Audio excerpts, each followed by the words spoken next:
Hi, this is John Stange, and welcome to the Dwell on These Things podcast. Today, we have a very special guest that I suspect that many of you are already familiar with. Our guest today is Dan Miller. Dan is the author of multiple books, including the very popular 48 Days to the Work and Life You Love. He's also the host of the 48 Days online radio show, an excellent podcast that I listen to regularly. I first heard of Dan on the Dave Ramsey show. I'd always hear Dave recommending his book to callers who were trying to figure out their calling in life. And so eventually, and I'm trying to remember, I'm not sure exactly how many years ago I picked up his book, but I eventually picked up a copy of his book as well and loved it. And so if you've been trying to discern God's calling on your life, I think you're going to get a lot of value out of today's conversation.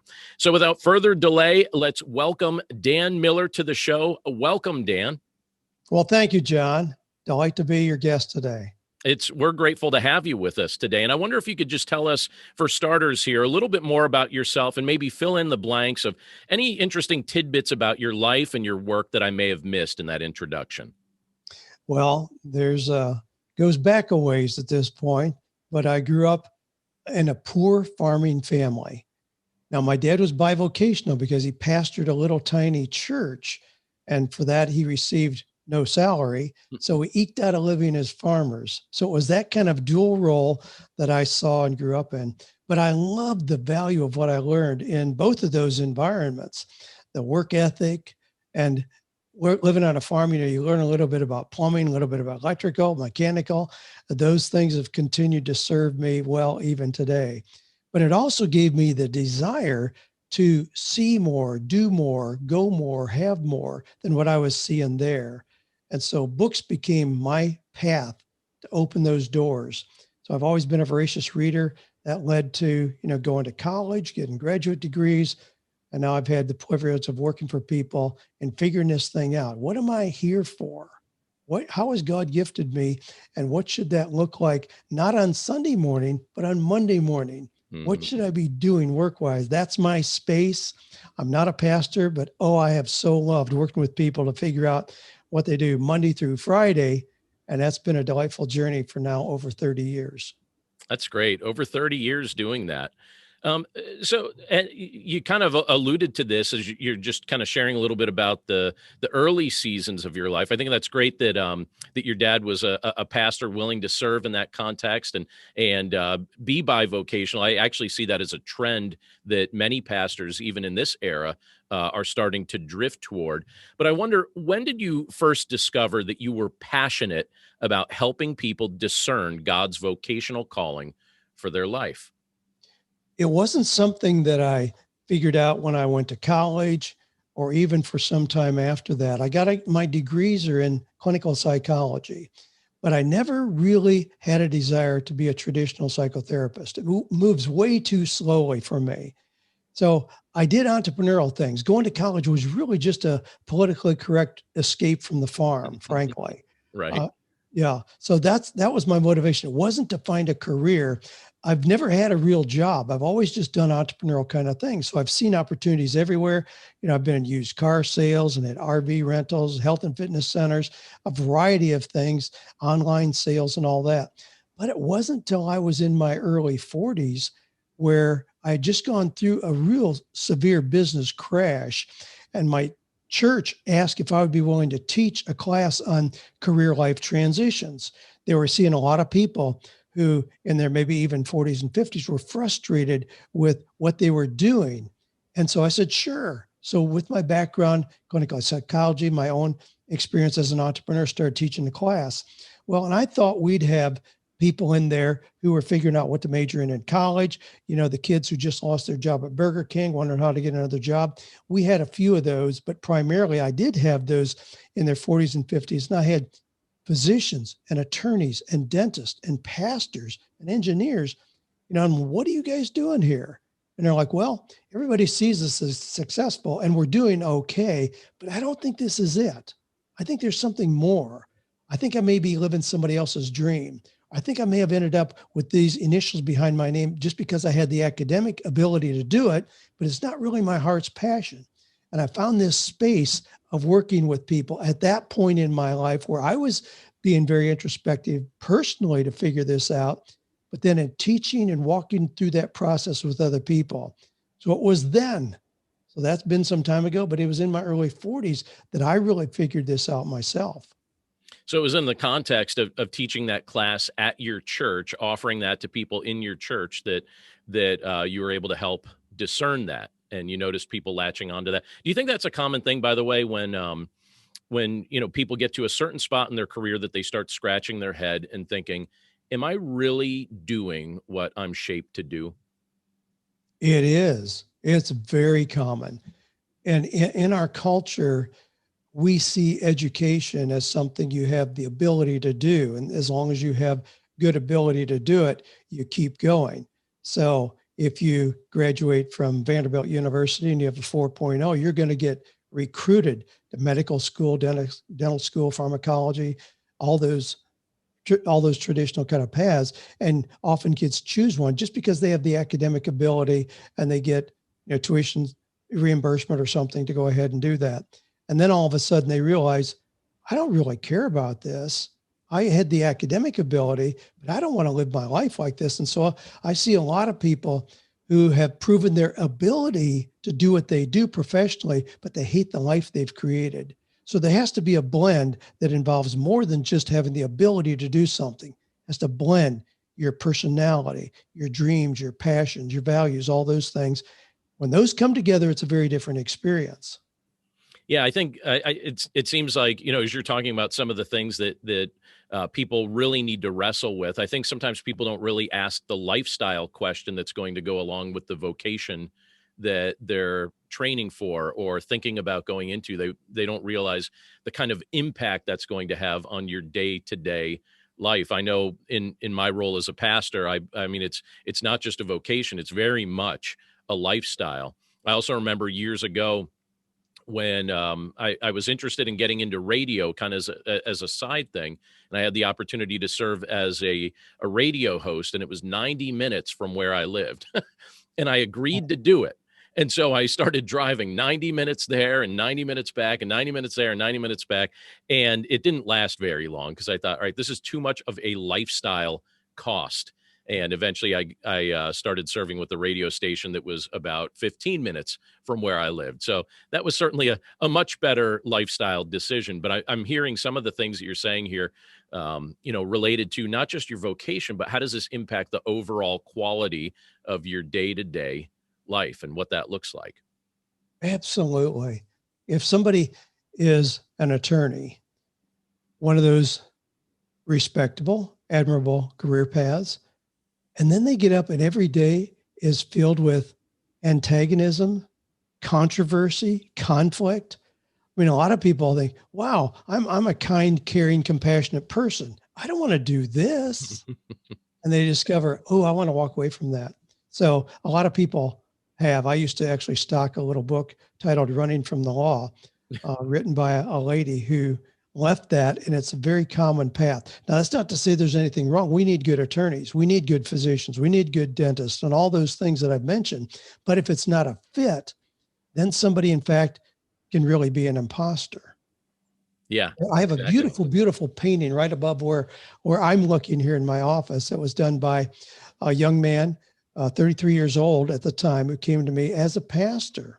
And he had had a real dramatic conversion experience in his own life. And he thought the most godly thing I could do is be a pastor. So he went to seminary, got ordained, and is pastor of a little tiny church where they paid him peanuts, as you know, when you're starting out. And he was working as a desk clerk at a hotel overnight during the week just to try to keep the lights on in his house. But frustrated with everything that he was doing, came in to see me and we talked for about 10 minutes. And I said, who sold you this bill of goods, to be a pastor? And he was taken back. It was like, well, Dan, what could be more godly than doing this? And I said, well, it's not godly for you. You're an imposter. You're trying to be something that you're not. Let's look at what it is where you experience joy in doing that. And he described going into a bedroom in their little rented house that they had, where he would close the doors and put on Beethoven or Mozart, listen to music, and he'd paint. Had never done anything with that, but that was a real recognized area of joy and passion for him, to paint. I had him quit everything he was doing, including pastoring the church. And for 4 years, he did faux finishes where he would use brushes, sponges, rags, create these dramatic effects on walls. Today, he doesn't do that anymore. He's a very successful artist. His work the theme is music and his art. But the interesting thing about that, not only is he making, 10 times the money he ever dreamed of making as a pastor, but he's also fulfilling his call to ministry, which is a tough kind of thing sometimes to get our head around. Well, being a pastor, you're called. Being anything else, no, you missed a call. No, that's not true. God has a purpose for all of us. And with this young man, it was when he was doing his art. And as he relates, he says, now I have more opportunity for ministry than I ever did as a pastor. Then people knew what to expect of me. They knew what I was going to say. Now I am in people's beautiful homes. I'm the artist. They share their hurts, their fears, their vulnerabilities with me. And I have way more opportunity to really fulfill ministry in this thing that I authentically found as a fit rather than trying to be something I was not. That's a dramatic example, but that's really common with what people are confronted with when they have to take a fresh look at what they're doing and why. It's a powerful example. And I remember that story from your book. That's a story that you share in 48 Days to the Work and Life You Love. And I thought that was a great example of trying to help somebody discern their calling. I was actually talking last night with my oldest son about your book. And he's 18. He's a freshman in college. And he's thinking about a variety of things, and he's certainly gifted in a variety of ways.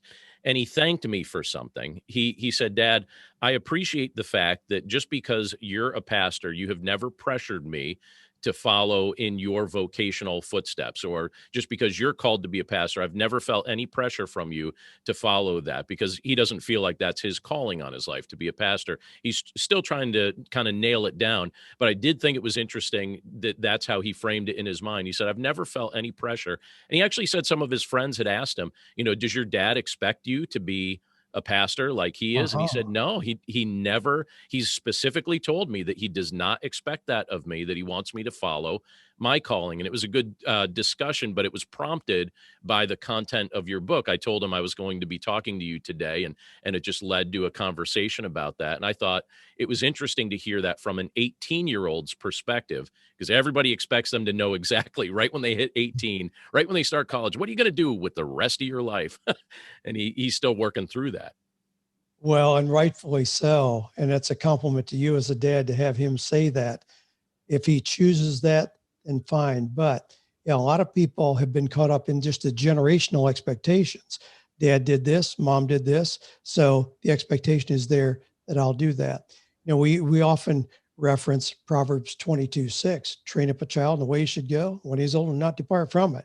By golly, we're going to cram this down their throat, and then they're going to continue doing it forever. Whereas you know better than I, but in the original translation of that, it really means more accurately, train up a child in the way that he or she is bent. So our challenge as parents is to figure out, how is our child bent? What is their unique passion, their ability, their talent? And then help them be excellent in doing that as their greatest vehicle for fulfilling God's call. Yeah, that's great. And you had mentioned that you got started in teaching this in the context of your local church. I think that's very proactive of the church to be offering that. And it makes me wonder, how do you suppose the local church just in general could come alongside people maybe a little bit better to help them discern God's calling? Wow. You really opened up a big area here, a hot potato with me, because here's the thing. You walk into a Christian bookstore, you're going to find things on spiritual life, spiritual growth, what we do on Sunday, how to be a Christian, and all that. Try to find the area on career.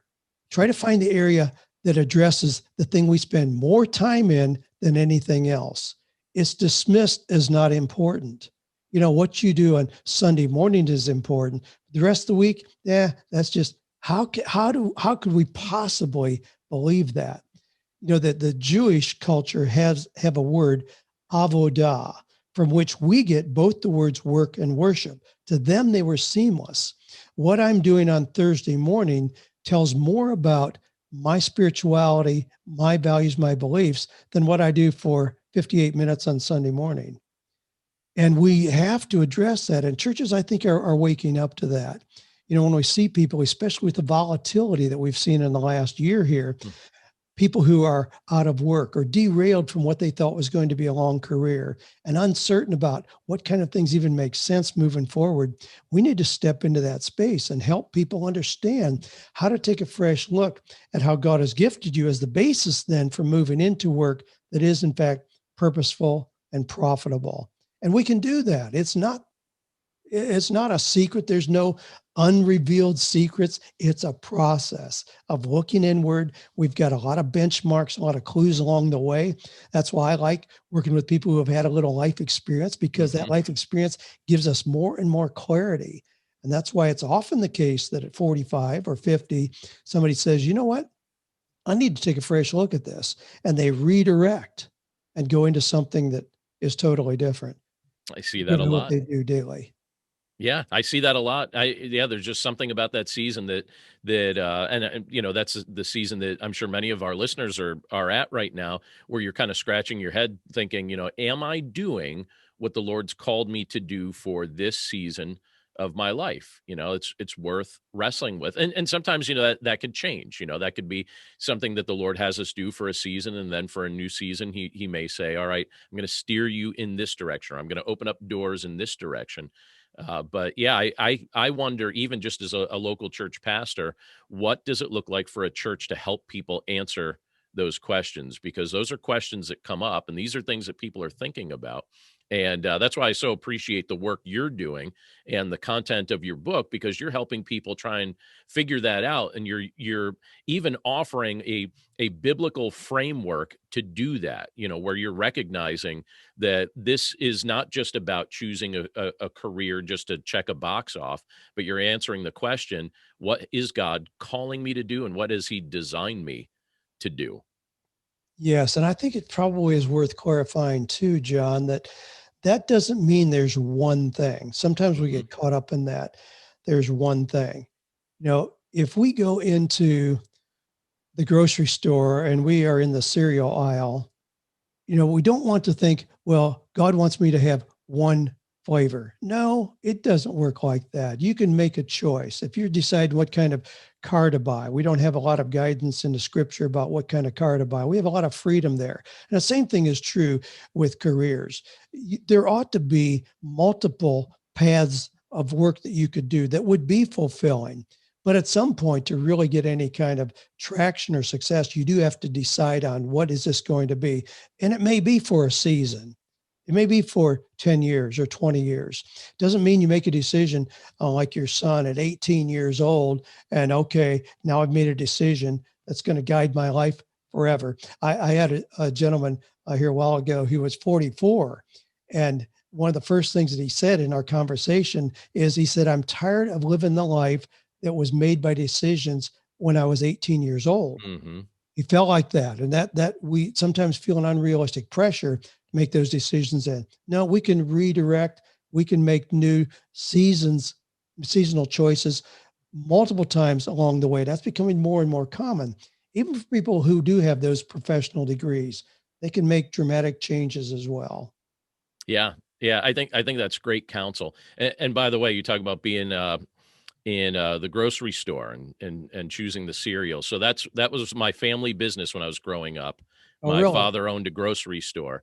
So I mentioned to my wife recently, I said, it's been a long time since I've had Captain Crunch with Crunch Berries. Do you think we could buy some of that? So what cereal would Dan Miller, if you weren't picking for health, if you were just picking Yeah. for fun, what cereal would Dan Miller pick at the grocery store? Cheerios.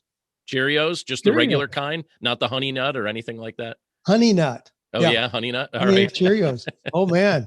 Yeah, I'm there. I'm All good. right. Here's kind of a something I was wondering about, even as we're talking about this today.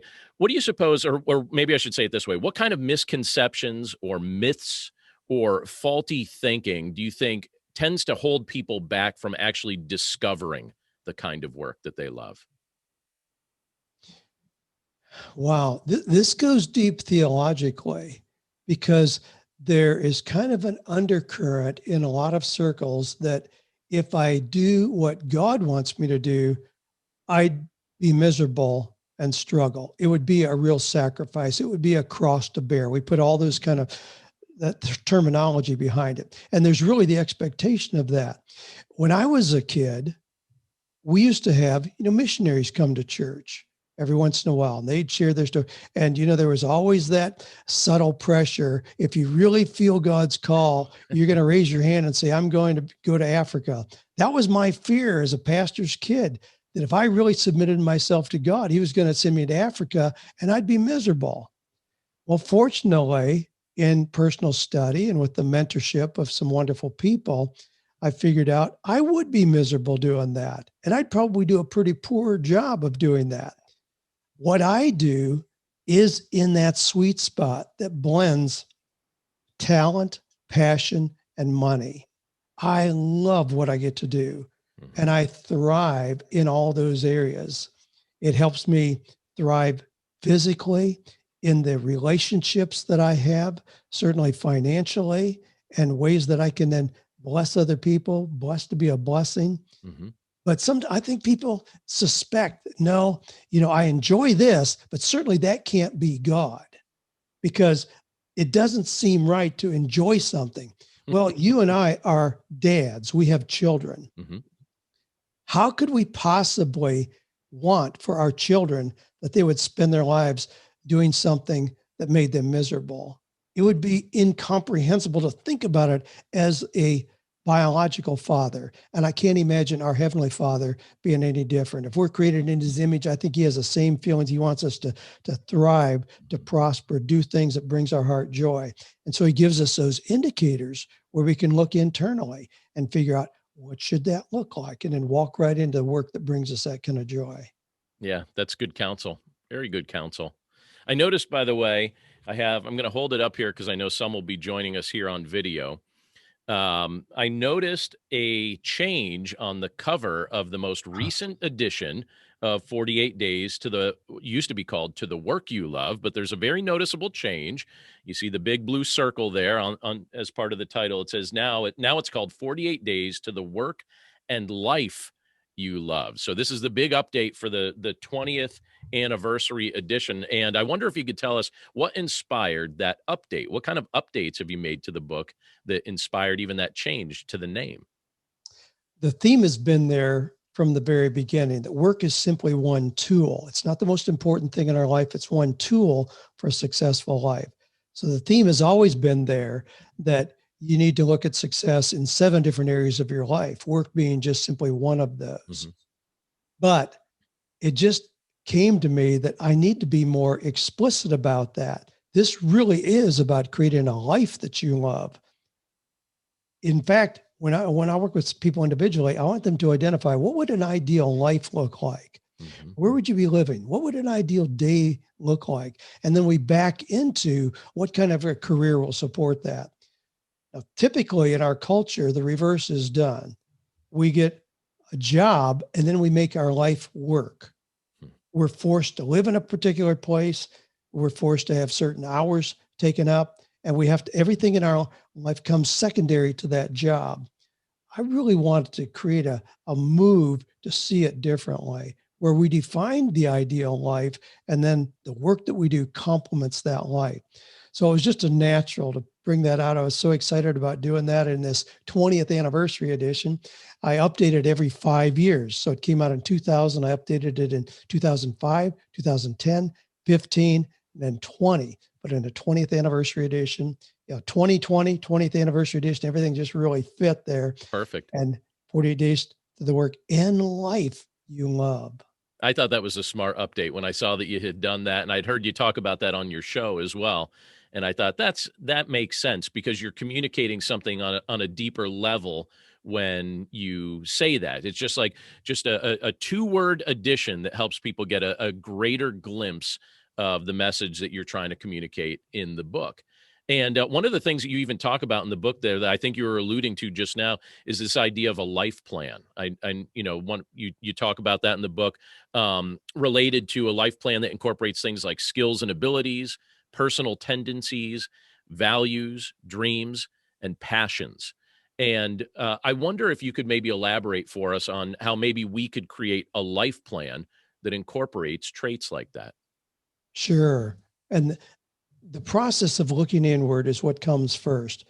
85% of the process of having the confidence of proper direction in our career comes from looking inward first.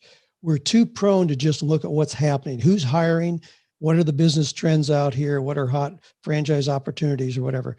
And we get band-aid solutions and then discover that it's long-term frustration. If we take that time, take a deep breath, and this doesn't mean, 6 months to go on sabbatical somewhere or sit in a cabin on the woods. No, you can do this in 3 hours, but to look inward and then identify what you mentioned there, your skills and abilities. What are the things not only that you have the ability to do, but that you enjoy doing? And then secondly, our personality traits. How do you relate to other people? What kind of environments are you most comfortable in? Introverted, extroverted? How do you manage? How do you sell, persuade? No good, bad, right or wrong about any of that. But if you understand it, it helps you frame what kind of environment you're going to thrive in. And then the third area being, what are those recurring dreams that you have? What is it that when you're doing it, time just flies by? So that little bit of introspection gives us a pretty clear focus. And then knowing the focus, then we can say, what kind of work environment would allow me to blend these things I know about myself? That's where we can get creative. And you may not find it in the Dictionary of Occupational Titles. That's a very limited list. But thus we find people today who are doing things that are really unusual. And I profile some people in multiple writings, but there's a gentleman who, having come out of the Army, was thinking what he could do then. And he was trained as a teacher, but he cringed at going back into the academic classroom because classrooms had changed in the time that he was in the military. And his wife asked him that great question, Jim, if money were no object at all, what would you do? He said, I'd sit around the house and read old history books. Well, guess what? Today, he creates curriculum for Christian homeschoolers by reading content like the stories of G.A. Henty. And he brings those old stories to life in his real engaging audio products that are sold at homeschooling conventions. He generates 3-4 times the income that a teacher would, and it's just a little bit tangential to what we would think traditional teaching is. That's what people are doing today, having the opportunity to find those things that are just a little bit different. I profiled on my podcast for this week a young guy in Tokyo who rents himself out to do nothing. Now this is a real stretch, but it gives you the idea, the scope of things that are possible. He rents himself out $96 a session to just be with somebody as a companion. So he walks to the railroad station with somebody, or he just goes for a walk in a park. It kind of touches on the idea that we know how isolated people are feeling right now. Yeah. They want companionship. They're desperate for that. This guy has received over 3,000 requests for his time. He stays booked and he advertises that he does nothing. He's not going to give his opinion. He's not going to try to coach you or counsel you. He just will take a walk with you or be with you when you have to go to the grocery store. How odd is that? But the variety of things that people are finding when they really look inward first can lead to something that's very, very unique. Yeah, that's it. Can you imagine putting that down on your resume? What are you good at? I'm good at doing nothing. I am the best in my space at doing nothing. And that young man had a college degree and had gotten a job, and he just felt like it didn't fit. Right. He just didn't. He was trying to do something, wasn't really a fit. And in backing out of that, doing the introspection, came up with this thing that seems rather odd. Very creative. And he's thriving and prospering. People there are people that have rented him, 10, 12 times because they like just that process. Yeah. Do you think we're sometimes a little bit fearful of dreaming or even pursuing some of the things that are on our dream list? Oh, I think most people cross those things off quickly. Gee, that's just a dream. That's just a wish. That's not realistic. We cross things off. That's not realistic. That's not practical. And we lose the very things that would bring us joy and the things where we would be having the very highest utilization of the gifts that God has given us. I think we circumvent that a lot by walking too quickly away from, well, it's just a dream. Yeah. Yeah. I think you're right. So if your pastor said, Dan, I'm going to be away this Sunday, I'd like you to fill in for me. And I'd like you to share a message on a biblical perspective toward work. What do you think that message would sound like? Because that's a subject you address in your book. And I wonder if you could give a picture for my listeners on what it would sound like if you delivered that message, a biblical perspective toward work. Wow, I would easily draw from, Proverbs 37, delight yourself in the Lord and he'll give you the desires of your heart. The desires of your heart are usually things that we don't connect with the work that we do. Well, that's not realistic. I have to be practical. I have to just go do something that somebody will pay me for rather than really looking inward first. But oh my, I could take the next year of sermons. You'd ask him for the privilege to do a series. You're like, it can't just be Yes. a Sunday. Take a month off. I Oh, want to no do a series. kidding. Yeah. My favorite verse is 3 John verse 2. There's no chat. It's only one chapter, but Right. 3 John verse 2. Beloved, I wish above all things that thou mayest prosper and be in health, even as thy soul prospers. There's so much that our soul can't prosper if we're doing work that we don't enjoy. There's no way. We can't be our best. It'll compromise everything about us if we're doing work that we don't enjoy. So there's such a natural pull from a scriptural standpoint to move into what we really enjoy. And then we've got all the things about serving our masters well, if that's a boss, or doing things that inspire people, be blessed to be a blessing. I mean, you can't serve well from an empty cup. A lot of people, Christians spiritualize the idea of having nothing, of being miserable and having nothing. I mean, oh my goodness, how did we get there? But in the Jewish culture, there's a service at the end of what's called the Havdalah service, where the father stands up at the end of the meal and pours wine into a goblet that's on top of a saucer. It's the only time it's on top of a saucer in any ceremony that they have. But he pours wine in there, and he pours wine in until the saucer is full, and he continues pouring. It overflows. Symbolic of what he's saying is we're going to go into the workplace tomorrow and do what we do with such excellence that it fills our cup, everything we need as a family. And there's an abundance from which we can serve and give generously. I love that image. Having a full cup means we're doing something that is fulfilling and profitable. And then we're able to really be the salt and light that we're called to be. Without that, we compromise. We compromise our witness. If we're living a miserable life, that's not attractive to other people. So this is not being greedy or selfish. It's to really be the best that we can be. Honor God. I mean, if we display God's characteristics, that's attractive.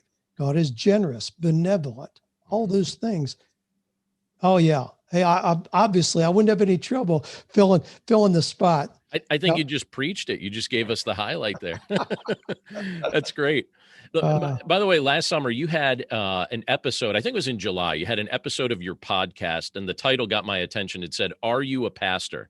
That was the title of your podcast episode. And I thought, I'm definitely looking forward to listening to this episode. And so I was listening to it, and I actually got a big kick out of hearing you mention my friend Vincent Puglisi on that episode. I texted him. I said, "Hey, Vincent, Dan Miller." I didn't know that you and Vincent knew each other. And I said, "Dan Miller referenced you on his podcast." But I liked how you creatively applied the concept of pastoring and shepherding to different vocations on that episode. I wonder, could you elaborate on that concept, even just for our listeners, if they haven't heard that already? Sure. And incidentally, Vincent and his family just visited us here in our new home a week ago. Oh, that's great. I'm going to see him next month. That's cool. Okay. Yeah. Now they're down in Florida for a couple months. And so they came by and spent some time here. Delightful family. Yeah. In that episode, I was reflecting on the fact that somebody had asked me, "Are you a pastor?" I was getting ready to speak to an organization. She was on part of the planning committee. And just in hearing that brief description of how we were going to be spending time together, she asked me, "Are you a pastor?" And it really made me pause, because I thought, what is it that people expect in a pastor? It is somebody who listens, who encourages, who gently guides and instructs, who will go deep with somebody and sharing life together. And I thought, yeah, I want to have those characteristics. So I don't think we need to reserve that title necessarily just because somebody is behind a pulpit on Sunday morning. I want to have a pastor's heart. Mm-hmm. We can see, Jesus as the great shepherd, Mm-hmm. the characteristics he displayed in doing that. Not necessarily being again in what we consider a church, but having those characteristics that draw people to us and they walk away feeling hopeful and encouraged. Yeah, I want to have those. As an entrepreneur, as a for-profit entrepreneur, I want those characteristics in my life. I thought it was a great illustration. I appreciated that episode. But yeah, the title got my attention right away. Are you a pastor? I was like, well, in fact, I am. What's Dan going to say about this? A couple more questions for you before we finish up today.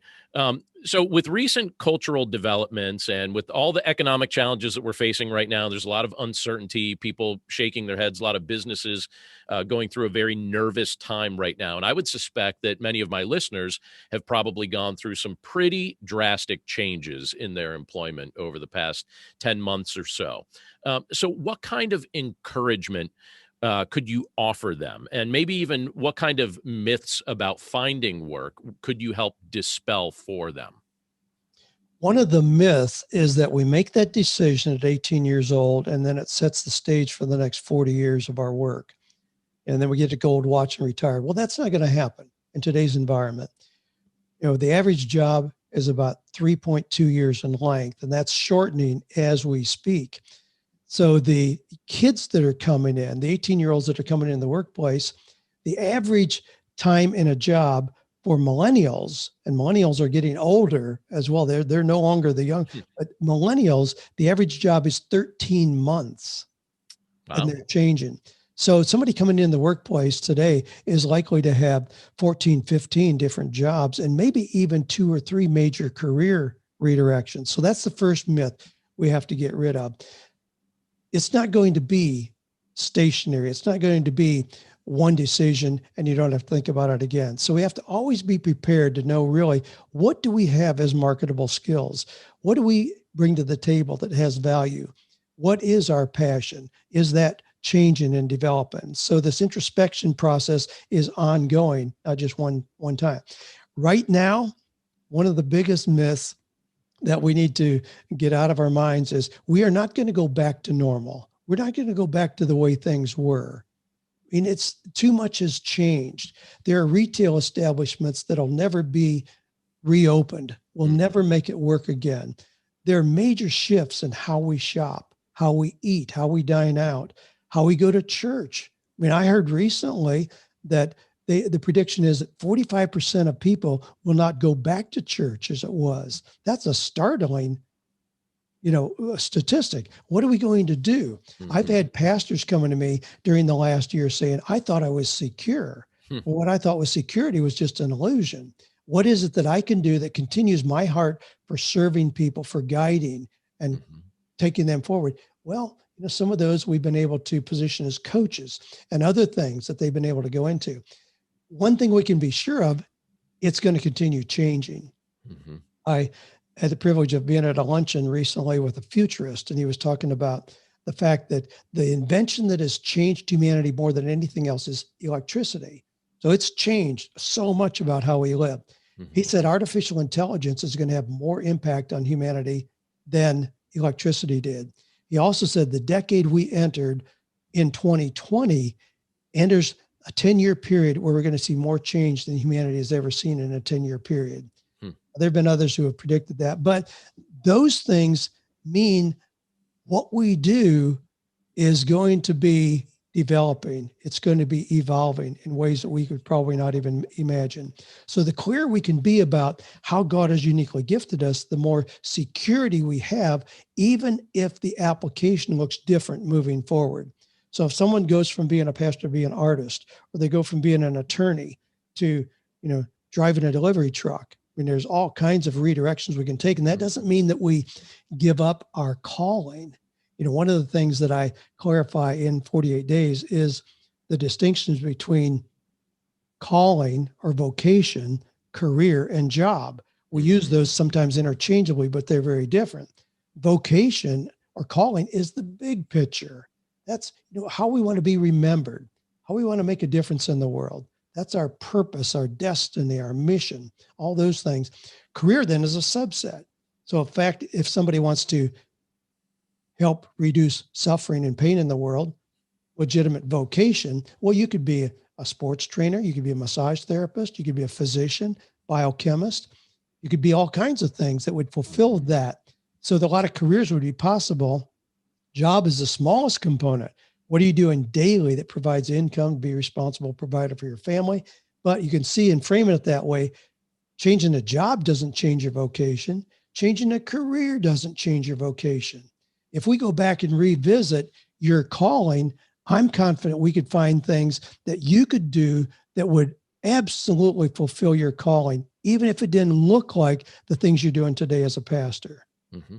So we have to have that kind of framework. And then it gives us a confidence that even though things are not going to be like they were, they're not going to stay the same, we still have a sense of continuity. We've got a compass, so to speak, in terms of what we're going to be doing, even if the way we're spending our days changes. Yeah. Any counsel you'd give to someone who's maybe feeling a tug to transition from a more traditional form of employment into a more entrepreneurial direction? If you have that potential, you'll regret it if you don't experiment with it. Now, saying that, that's not a call, John, for everybody to be an entrepreneur. I certainly don't propose that at all. Some people are wired to be really good team players, to be part of a team, or to be what we call an integrator or implementer, where they're not the visionary, but they're really important and part of moving the team forward. They're going to have those jobs. That's going to continue. But if you've got that urge to do something on your own, my encouragement is don't burn the bridges. Spend 15 hours a week and use it strategically to experiment. But if you find that all of a sudden you're creating 50% of your typical income anyway, you probably are on track with something you could turn into a full-time venture. And I love those kind of opportunities. I like that. Don't burn the bridge, experiment, and kind of see what doors open up there as you kind of test the waters a little bit. That's good counsel. Absolutely. Well, Dan, it has been very edifying and very encouraging to have you on the show today. I truly appreciate you taking out time for our listeners to share about just what the Lord's gifted you to do and what the Lord's gifted you to teach. Again, if our listeners haven't had the chance to read your book, 48 Days to the Work and Life You Love, I'd certainly encourage them to do that. In fact, you could visit 48days.com/John to see a special message there. Dan set up the site just to have a special page for listeners of the Dwell on These Things podcast. So if you go to 48days.com/John, John, you could see the book there. You could learn a little bit more about it and see what Dan is up to. Any other final thoughts, Dan, or anything else that you could share with our listeners before we finish? Yeah, there's something that I like to share. That is, it's never too late to have a new beginning. A lot of people feel like, well, I made the wrong decision. I majored in the wrong thing. I got in the wrong career. In today's environment, it's never been easier to start over. And when I say start over, I hate to use that term because it implies going back to when you were a teenager. You don't do that. You don't lose the value of life experience. But if you it's never too late to realign or redirect. And a lot of people have the sense that, oh my goodness, I'm approaching retirement. No, I'm 62 years old. That's a wonderful time to decide, okay, what do I want to now invest myself in? And you can often go into the most productive and fulfilling 2 decades of your life at that point. So just be assured it's not too late. No matter where you are, if you're 18 or 88, it's not too late to have a new beginning. It's not too late to have a new beginning. That's a very biblical message. Thank you so much for sharing that with us. Again, if you haven't checked out Dan's book, 48 Days to the Work and Life You Love, be sure to check it out. I think you're going to find it to be a true blessing. I've certainly enjoyed it. Dan, thank you so much for being with us today. Oh, thank you, John. I love these conversations. I hope it shows, but I hope that we've been able to inspire and give hope and encouragement to your listeners as well. I'm certain you have. Thank you, Dan.